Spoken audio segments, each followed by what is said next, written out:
विषय है त्रिभुज के प्रकार। तो सबसे पहले हम पढ़ेंगे त्रिभुज के परिभाषा के बारे में कि त्रिभुज क्या होता है। त्रिभुज तीन भुजाओं से घिरी हुई आकृति को हम त्रिभुज कहते हैं और इसके तीनों कोणों का अंश 180 अंश होता है। तीनों कोणों को यानी कि angle A plus angle B plus angle C is equal to 180 degree.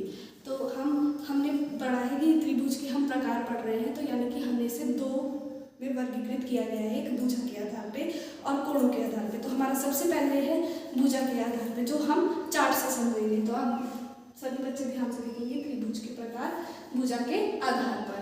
सबसे पहले है हमारा समबाहु त्रिभुज। समबाहु त्रिभुज वह त्रिभुज है जिसकी तीनों भुजाओं की लंबाई बराबर होती है। तीनों भुजाओं की ए, जैसे कि A B is equals to B C is equals to C A, मतलब इसकी तीनों भुजाओं की लंबाई बराबर होती है और इसका क्षेत्रफल होता है √3/4 भुजा का स्क्वायर। और ये हमें क्षेत्रफल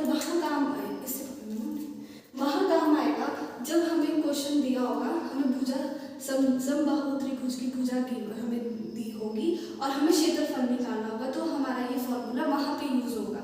फिर दूसरा है हमारा समद्विबाहु त्रिभुज। वह त्रिभुज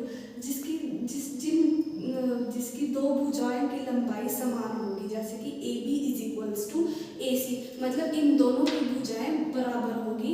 तो इसमें मतलब तीसरी बराबर नहीं होगी, सिर्फ दो ही भुजाएं हमारी बराबर होगी, वो हमारा समद्विबाहु त्रिभुज होगा, यानी कि A B is equals to A C. और इसका क्षेत्रफल है b/4 √4a² - b²।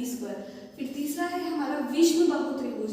इस त्रिभुज में तीनों भुजाएं असमान होगी, मतलब अलग अलग माप की होगी। इसमें ए बी बी सी के बराबर नहीं होगा, बी सी ए के बराबर नहीं होगा, ये तीनों एक दूसरे के बराबर नहीं होंगे।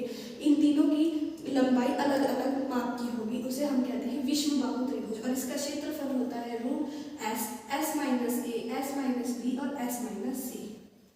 फिर अब हमने पढ़ा भुजा के आधार पे। तो मुझे बच्चों बताओ समद्विबाहु त्रिभुज का क्षेत्रफल क्या होता है के आधार पर।